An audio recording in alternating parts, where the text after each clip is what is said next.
mensaje para el obrero, para el obrero. Es otro día más de labor, de trabajo duro en la construcción, diariamente construyendo muros como carpintero, certero en las alturas, siempre seguro. Esto es para los que aperran y conocen lo crudo, lo rudo en este mundo de la contra. El hombre hay que ponerle, pero no todo es bruteza. También hay que usar la mente para crear edificios, arquitectos, dibujantes con talento, levantando obras de arte. Tomados de la mano de trazadores, carpinteros, albañiles, jornaleros, ceramistas, entierradores, concreteros, grafiteros, y operadores, eléctricos, ingenieros, capataces que diariamente le ponen. Vamos todos a un al que madruga, Dios le ayuda. Bendición al viejo maestro que con 50 años la suda, pensando en un mejor futuro para su familia. El trabajo en terreno, para el obrero es la Biblia. Un homenaje para aquel trabajador que en la lucha día a día por un futuro mejor, colocándole el talento y la pasión de lunes a lunes, de sol a sol. Un homenaje para aquel trabajador que en la lucha día a día por un futuro mejor, colocándole el talento y la pasión de lunes a lunes, de sol a sol.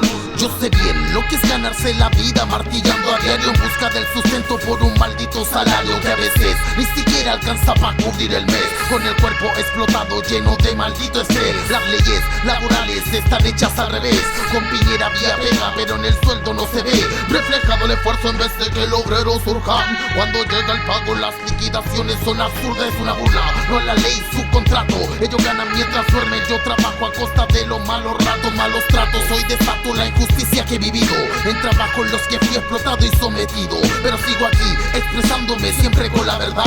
Esto es para los que no saben cómo es la realidad de un fanero que trabaja a diario con todo el esfuerzo. Para ellos dedicados estos versos.